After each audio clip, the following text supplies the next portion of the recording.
यकीनन 2024 के लोकसभा इलेक्शन का नोटों की बारिश का क्या था उसका चक्कर।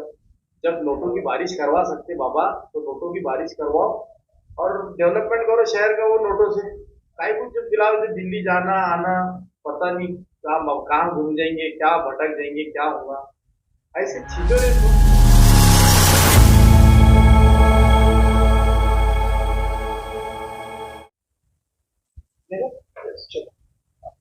2024 लोकसभा इलेक्शन का आगाज हो चुका है और शहर में बहुत से ऐसे लोग हैं जो अपने दावेदारी बता रहे कि हम खासदार के दावेदार है और एमआईएम का हमारा कोई वो नहीं है, इनसे हमारा कंपटीशन नहीं है, हमारा कंपटीशन शिवसेना से है। तो इसको कैसे देखते हैं?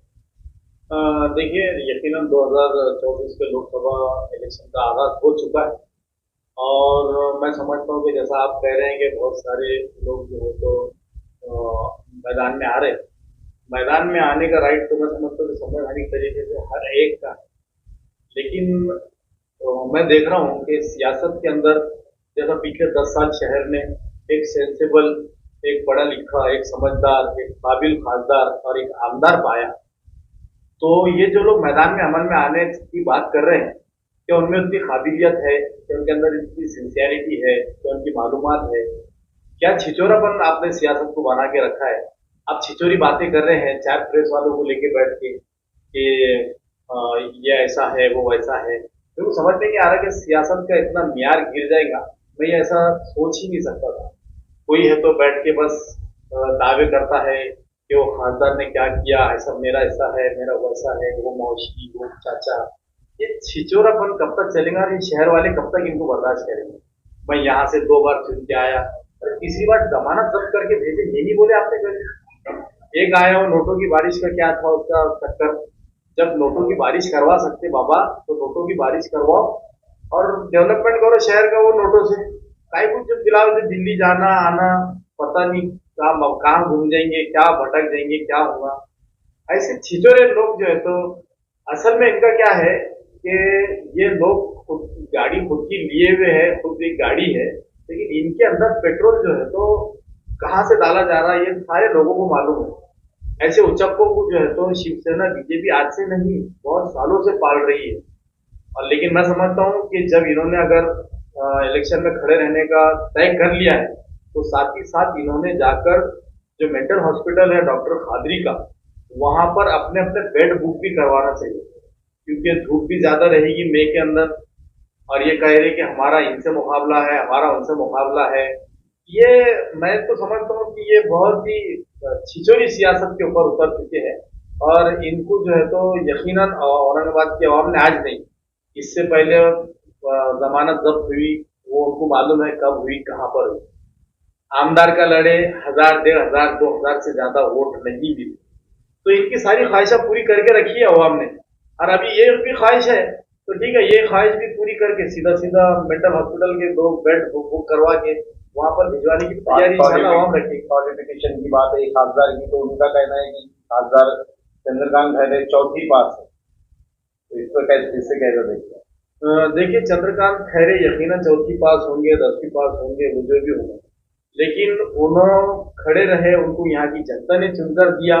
उनसे ये नहीं पूछा कि आप कितनी पास है और अब क्या है। असल सवाल अगर ये होगा तो फिर जो प्रोफेसर और जो बहुत बड़े बड़े डिग्री वाले हैं वो भी लड़ सकते हैं। संविधान ने जिन जिन को राइट दिया वो सब लड़ सकते हैं। हमारा सवाल वो नहीं है। सवाल ये है कि आपकी मानसिकता क्या है, आपकी सोच क्या है, आपका मतलब क्या विजन क्या है, आप शहर वालों के लिए छिचोरे हैं या आप सियासतदान हैं, ये सारी चीजें मायने रखती है। औरंगाबाद की आवाम पिछले 10 साल से जिस तरह 5 साल एमपी इम्तियाज जलील साहब, उस वक्त के आमदार इम्तियाज जलील साहब, जिस तरीके की सियासत और जिस तरह उन्होंने सारे समाजों को आज साथ लेकर चला, आप खुद मीडिया के कई चैनल्स के थ्रू हम लोग देख रहे हैं।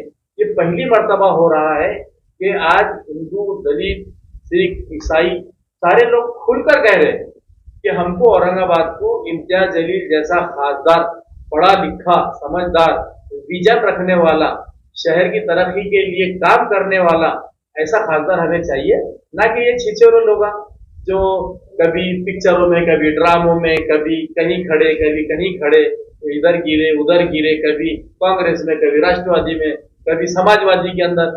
इन लोगों में मतलब कोई बेस है क्या, इनका सोच समझ है इनके अंदर? पहले वो पैदा करो, बोलना लड़ने का हक आपको भी है, लेकिन उस मुकाम तक आइए, वो सोच पैदा कीजिए आप लोगों की। ऐसे छिछोरे बंद सियासत में। डॉक्टर शोएब आशमी साहब ने कहा है कि नौजवानों में एजुकेशन की तरफ ध्यान देना चाहिए, ना कि सियासत की। मैं समझता हूँ कि इसके बाद शिवसेना के जितने भी प्रोग्राम्स होंगे, शायद उद्धव ठाकरे साहब हो या शोएब साहब हो, ये जो ऑनलाइन करेंगे, ये नौजवानों को भीड़ इकट्ठा नहीं करेंगे, उनका टाइम खराब नहीं करेंगे, उनको पढ़ाई के अंदर डिस्टर्ब नहीं करेंगे। इसलिए ये हमेशा मतलब किसी के सर पे पैर पे हाथ भी नहीं मारेंगे, कंधे में हाथ भी नहीं रखेंगे। ये सीधा सीधा बॉम्बे से बैठकर जो है तो प्रेस कॉन्फ्रेंस के थ्रू या मीडिया के थ्रू या कि कोई और थ्रू से जो है तो ये लोग लोगों को संबोधित करेंगे, लोगों का टाइम, नौजवानों का टाइम कभी खराब नहीं करेंगे। बहुत अच्छी बात। लोकसभा 2024 का तो आगाज हो चुका है। एमआईएम की कैसी तैयारी है? बैरिस्टर असदुद्दीन साहब ने भी एमआईएम के अपने खासदार इंचार्ज जलील साहब का नाम डिक्लेयर कर चुके हैं औरंगाबाद। देखिए, तैयारी वो लोग करते हैं जो फील्ड पर नहीं रहते। आप देख रहे होंगे कि खासदार इंचार्ज जलील साहब रोज इलेक्शन लड़ते हैं, रोज आना, मतलब सुबह से लेकर शाम तक लोगों के बीच में। यहाँ पे जब सेशन रहा दिल्ली में, यहाँ के मसाइल उठाना, फिर उसके बाद में आप जो है तो डेवलपमेंट के कामों के अंदर बढ़ चढ़कर हिस्सा लेना। उसके बाद में ऐसे कई है कि वो रोज आना, जैसा एंड टाइम पर बरसाती मेंढक जैसा बरसात आने वाली है, मेंढकों के साथ पट पट पट पट गिरने का काम नहीं करेगा। वो 10 साल से लगातार लोगों के बीच में है। आज लोगों के अंदर उन्होंने अपने काम का लोहा मनवाया है। और आज जो मुसलमानों की पार्टी कही जाती थी, आज ओपनली लोग, मुझे बड़ी खुशी होती है, हमारे बरादरान वतन जितने हिंदू भाई है, दलित भाई है, जो भी और कम्युनिटी के लोग हैं, वो खुल के कहते हैं कि इम्तियाज जलील जैसा आदमी फिर से खासदार बनना चाहिए। और मुझे यकीन है अल्लाह की जात से इंशाल्लाह कि वापस से इम्तियाज जलील साहब जो तो खासदार बनेंगे। और ये जो दूसरों के रिचार्ज मारने के ऊपर जो बजने वाले जो पपेट्स है, तो इन लोगों को 500 700 इससे ज्यादा की उम्मीद भी नहीं रखना चाहिए। इन्होंने बिल्कुल ये सोचना नहीं कभी कि हम लोग जो है तो इम्तियाज जलील को हराने में भी रोल अदा करेंगे। इनका मकसद यही है कि ये इनके आकाओं को जवाब देना है कि हमने इतना वोट डिवाइड करा और इम्तियाज जलील जो है तो हमारे वोट डिवाइडेशन की वजह से हारा। ये इनके मुंगेरी लाल के सपने। तो ये मुंगेरी लालों ने अपना जो भी मिल रहा है भत्ता पानी, अपने को शिवसेना से हो या भाजपा से हो, कहीं से भी हो, जहां से भी मिल रहा लो, अपने जो है तो अपने ऊपर खर्च करो और खुश रहो। हम जो है तो इंशाअल्लाह ताला इनको साथ में लेने के लिए कुछ करेंगे, एमआईएम आ जाए अगर ऐसा। देखिए, एमआईएम यही अपील करती है कि आप लोग जो है तो सिंसियर सियासत करो। मुल्क की हालत किधर जा रहे हैं, मुल्क के अंदर जो माहौल बना हुआ है वो किधर जा रहा है, आपको समझना चाहिए। आपकी दूरअंदेश नजर नहीं है। आप जो बोल रहे हैं आज जो है वो देखो, आज जो है वो देखो, नहीं, हम तो बोल रहे हैं कि आज नहीं, कल आने वाला कल भी देखो।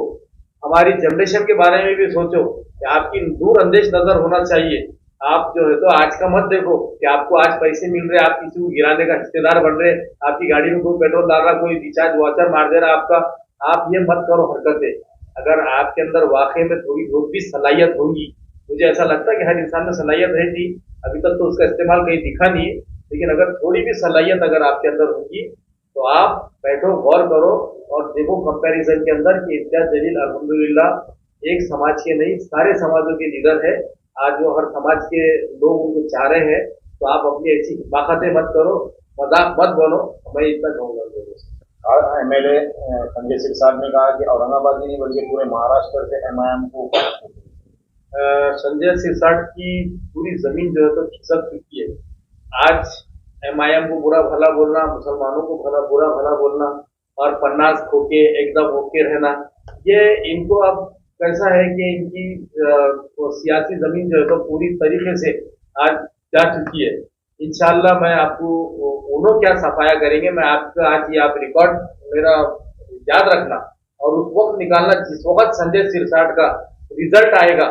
संजय सिरसाट मुंह लटकाए हुए काउंटिंग के जगह से बाहर निकल के घर पे जाने वाले, क्योंकि वो यकीनन इस बार हारने वाले, क्योंकि वो एक गद्दारी का जो उनके ऊपर जो गद्दार तो है ही 100% है। उन्होंने उनके पक्ष से गद्दारी की, समाज से गद्दारी की, उन्होंने यहाँ की जनता से गद्दारी की, अपने पन्नास खोके लेकर अब ओके नहीं रहने वाले हो। आज की डेट में ओके है, लेकिन कल ओके नहीं रहने वाले हैं, इसलिए दूसरे का सफाया मत सोचो। आपकी पहले आप जिस दिन हार के घर को लौटने वाले उस दिन की फिक्र करो। भागवत करार साहब ने कहा कि जो 2019 में गलती हुई वो हम 24 में नहीं होने देंगे और MIM से बदल है। देखिए, जनता भी जानती है कि जो बार बार आज तक गलती की है, उन्होंने ये यकीनन 2019 के अंदर वो गलती को दोहराएगी। मैं यहाँ की जनता को सलाम करता हूँ। 2019 में उन्होंने बेहतरीन खासदार चुन के दिया, और वो यकीनन 2019 से पहले वाली जो गलतियां थी, जो भागवत करार साहब सही कह रहे हैं, 2019 से पहली वाली गलतियां जनता रिपीट करने वाली नहीं है। 2019 में जो उन्होंने किया, जो बेहतरीन फैसला लिया, वही फैसला वापस से आवाम लेने जा रही है, और इस जिले का खासदार इंशाल्लाह वापस से एक है सैयद इम्तियाज जलील ही रहेंगे इंशाल्लाह। विकास के बारे में इम्तियाज जलील के क्या क्या कहेंगे? देखिए, जिन लोगों को मैं समझता हूँ कि समझते नहीं, उनको ये भी नहीं मालूम कि विकास क्या होता है। आज चांदना रोड के ऊपर 400 बेड का जो हॉस्पिटल बन रहा है, वो इम्तियाज जलील की बेहतरीन नुमाइंदगी की वजह से है। जो हज हाउस पेंडिंग पड़ गया था, जिसके लिए फंड अवेलेबल नहीं था, उसको वापस से स्टेट गवर्नमेंट से नुमाइंदगी करके वो फंड को अवेलेबल करवाने वाला शख्स इम्तियाज जलील है। आपको पता होगा कि अभी जो यूनिवर्सिटी का जो बड़ा बजट आया है 100 करोड़ रुपए का, ये सेंट्रल गवर्नमेंट से अप्रूव कराने वाला शख्स इम्तियाज जलील है। आपको मालूम होगा कि आज जो है आबखाज का जो ग्राउंड है, कोई बात करते ही ऐसा झपके से बन नहीं जाता, लेकिन प्रोसेस में है। और मैं समझता हूँ कि 100 में से कम 50% तक उसका प्रोसेस कंप्लीट हो चुका है। वहां का जो है तो बड़ा स्टेडियम की तैयारी इम्तियाज जलील की है, वो इंशाल्लाह वो करके ही रहेंगे। तीसरी बात मैं आपको ये बताऊं कि औरंगाबाद शहर में इससे पहले डेवलपमेंट बहुत होते थे, लेकिन क्या वजह थी कि दलित और मुस्लिम जो इलाके, ये आप ही के चैनल के थ्रू आप निकालिए, आज से 2-3 साल 4 साल 5 साल पहले की बात है कि इस खड्डे का शहर कहा जाता था। आज खड्डे ढूंढना पड़ रहा है औरंगाबाद के अंदर। 1 या 2-3 रोड बची है, जो अभी वो भी मैं समझता हूँ उसके वर्क ऑर्डर हो चुके हैं, तो वो सारे आज उसका टोटल मारेंगे तो आप 70-100 करोड़ के करीब के काम जो है तो इन इलाकों के अंदर हुए। उसके बाद मैं आपको बताऊंगा कि ये जो लीडर जो शहर की सियासत करते थे, खासदार उसके पहले के तो वो हवा में उड़ते रहते थे, लेकिन ये जो सवाल बड़े करते हैं ना, ये चिल्लर चालर जो लीडर है कि क्या करे, ऐसा इनका कहना है, ऐसा उनका कहना है, तो उनको जरा आंख खोलने की जरूरत है। आंख बंद है ना, असल में आंख बंद रखेंगे तो आपको दिखेगा भी नहीं। आप देखो, ये दबड़ी महल का जो ब्रिज है, ये जो 2 मिनट के अंदर आदमी इधर से उधर जाता है, वो 17 साल से पेंडिंग पड़ा हुआ था। ये खासदार साहब की नुमाइंदगी के, इनकी सरपरस्ती में मजलिस के कारपोरेटर ने तो ये रास्ता खुला है। कटकट गेट बन के कम से कम 300-400 साल हुए थे, तो उतने गेट के अंदर से जाते थे। ये मजलिस की, ये खासदार इम्तियाज जलील की सरपरस्ती में ये नगर सेवकों का काम है, जो दोनों बाजू से रोड बना है। ऐसे कई काम है अभी गिनाने के लिए, अभी इनको स्टेजों पे से गिनेंगे। यहाँ पर इनको समझना चाहिए इंडस्ट्रियल के अंदर इम्तियाज जलील का क्या रोल है। इनकी तो सोच भी नहीं जाती वहां पे कि इंडस्ट्रियल क्या रहता है, वहां क्या उन्होंने जो है तो इन्होंने कैंप लिए, वहां पे रोजगार मुहैया करवाए बच्चों को, इन्होंने जो है तो कोरोना के पीरियड में जो मदद की लोगों की, ये भूल गए ये लोग। उसके बाद में इनको ये पता नहीं कि हमारा एयरपोर्ट कुछ साल पहले की अगर फोटो निकालेंगे तो वहां कुत्ते बैठते थे, कुत्ते लौटते थे वहां पर। ये इम्तियाज जलील है जिसने एयर कनेक्टिविटी बढ़ाई यहाँ पर, वरना बंद होने की कगार के ऊपर था। तो ऐसे बहुत सारे बातें हैं, ऐसे बहुत सारे आदर्श घोटाला तो इतना बड़ा है कि आज मैं समझता हूँ कि ये तो तारीखी बात रहेगी कि कोई सियासतदान आज बैंक को इतना मजबूर कर दिया कि गरीबों के पैसे देने के लिए आज इन्होंने तो कोशिश की दुश्मनों ने कि इनकी पिटीशन भी दायर ना हो, लेकिन वो कोर्ट ने आज उनकी पिटीशन को एक्सेप्ट करा, एडमिट करा। और यही नहीं बल्कि दूसरे जो लोगों ने, कम से कम इम्तियाज जलील साहब ने वो फिगर भी निकाले, 1.5 लाख करोड़ लोगों रुपया जो है तो लोगों का फंसा हुआ बैंकों के अंदर। आज आप अंदाजा नहीं लगा सकते, असल में इनकी सोच है छोटी, ये छोड़ेंगे छोटा, सोचेंगे छोटा, ये बोलेंगे भी छोटा। तो ये छोटे लोगों को जो है तो इनका एक मानसिकता बन गई किसी इम्तियाज जलील को गिराना है, क्योंकि इनको मालूम है इम्तियाज जलील के जो काम बड़े बड़े हैं, इनकी नजरों में आने वाले भी नहीं, कि मजबूरी है, टेक्निकल प्रॉब्लम है बिछा होगा, इसलिए उनको वही रहने दीजिए, उनको वही खुश रहने दीजिए। इंशाल्लाह फिर एक मतलब इम्तियाज जलील इस जिले के खासदार बनने जा रहे हैं। किरारपुरा दंगल और राम मंदिर दंगल को कैसा देखती है MIM, और इसमें MIM ने क्या रोल अदा किया? देखिए, शहर के अंदर जब शरपसंदों ने एक नहीं, मैं समझता हूँ कि 2 मरतबा 3 मरतबा ये शहर का माहौल खराब करने की कोशिश। आपको याद होगा कि शाहगंज के अंदर जो है आज शिवसेना के एक नेता जो है तो शिंदे सेना में गए हुए, कैसे गैस का डब्बा जो रॉकेल का डब्बा लेकर दुकानें जलाते फिर रहे हैं, और यही चंद्रकांत खैरे उनकी पीठ पीछे जो है तो चल रहे थे, उनके साथ चल रहे थे, और ये दुकानें जला रहे थे, ये चंद्रकांत खैरे साहब है। उस वक्त हमने ये नहीं देखा जात पात, उस टाइम जिन लोगों का नुकसान हुआ था यही मजलिस इत्तेहादुल मुस्लिमीन बैरिस्टर असदुद्दीन अवैसी, इम्तियाज जलील साहब ने यहाँ पर खड़े रहकर उन लोगों को वापस रिहेबिलिटेशन के तौर पर उनकी दुकानें बना के दी, उनको माल भरकर दिया। ऐसा नहीं किया, लोग हमारे हैं, किसी भी जात पात का हो, लेकिन औरंगाबाद शहर के लोग हमारे लोग, तो हमने वापस से उनको जो है तो बसाया करा। ये एक बात होगी। ये जो आजकल बातें करते हैं बहुत, जो ऐसे मामला होते हैं, ये गोदड़ा उनके घरों के अंदर सोते हैं, ये पुलिस से 500 फीट दूर रहते, ये लोग नजदीक नहीं आते। जब कुछ प्रॉब्लम आया तो ये लोग, यकीन मानो, इन्होंने बोलते ना कि हम स्पॉट पे थे, ये नासिर सिद्दीकी स्पॉट पे था, ये हमारे पूरे कारपोरेटर स्पॉट पे थे, हम लोगों को समझा रहे थे। जो शरपसंद है उनके बारे में हम कंप्लेन कर रहे थे कि देखो ये चंद्रकांत खैरे के साथ में ये राजेंद्र जंजाड़ और ये जो है तो दुकानों को आग लगाने का काम करे, इनको रोको बोल। ये लोग जब नहीं आते, ये लोग बाद में आते उठ के, और उसके अंदर सियासी रोटियां सेकने का काम करते। ये किराड़पुरा दंगल में मैं, हमारे कारपोरेटर, हम लोग गए, हालत बहुत खराब होने के बाद में इम्तियाज जलील साहब को मैंने कहा कि बहुत हालत खराब हुई, तो उन्होंने बोले मेरे को आना बहुत जरूरी है वरना और हालत खराब हो सकते हैं, क्योंकि वहां पे आउट ऑफ कंट्रोल हो गया था मामला। हमारी औरंगाबाद की जनता, समझदार लोग जो है तो एक साइड हो गए थे, लेकिन कुछ शरपसंद थे जो कंट्रोल में नहीं आ रहे थे। लेकिन इम्तियाज जलील साहब की तारीफ मानदाना मैं कहूंगा कि उन्होंने उस दिन काम किया। उन्होंने मंदिर के अंदर बैठे, उन्होंने मंदिर के अंदर बैठने के बाद वहीं से भी बाहर भी लोगों को समझाया, सारी चीजों को कंट्रोल करे। सुबह तक वो आदमी ने जान के ऊपर खेलकर जो है तो अपना शहर के माहौल को खराब नहीं होने दिया। तो ये इम्तियाज जलील है। ये उसके बाद में केसेस बुक होते हैं, उसके बाद में कोर्ट वकील बहस हो रही है कि सबसे ज्यादा जमानतें उन लोगों ने दी, एमआईएम ने कोई जमानत। भाई साहब, जमानत देने वाली कोर्ट है, कोर्ट ने जमानत दी, इन्होंने जमानत नहीं दी। इन्होंने अगर जमानत ली तो उसके अंदर हाजी साहब मजलिस इत्तेहादुल मुस्लिमीन के, उन्होंने भी अपने जाती तौर पे जमानतें लिए, लेकिन सब प्रोपोगंडे करते नहीं खड़े रहे, कोर्टों के बाहर मीडिया वालों को 10 लेके नहीं खड़े हो गए। हमने बताते खुद उसके बाद में पुलिस स्टेशन जाके कई बच्चों को पीआई से और बड़े अधिकारियों से बात करके उनको कंफर्म करा के और वहां से लेकर आए पुलिस स्टेशन से। ऐसे कई बच्चे गिन भी नहीं सकते हम, 100-200-300। जलील साहब ने नौजवानों पे केस बुक करने लगा। इम्तियाज जलील साहब के बारे में ये लोग बुराई इसलिए कर सकते हैं क्योंकि ये बराबरी नहीं कर सकते, और जो बराबरी नहीं कर सकता बुराई कर सकता है। तो इनके हिस्से में बुराई करना आया तो इम्तियाज जलील साहब के बारे में कितनी भी बुराई कर लो, इम्तियाज जलील साहब वो शख्स है ही नहीं। आपको अगर आने वाले इंतखाबात में मालूम पड़ेगा, जिस दिन रिजल्ट निकलेगा इंशाल्लाह, इनके मुंह पे जोरदार तमाचे जब बैठेंगे कि यहाँ की आवाम फिर से वापस में इंशाल्लाह इम्तियाज जलील को, बुराई करने वालों को इम्तियाज जलील के बारे में इनकी औकात दिखाने वाली है।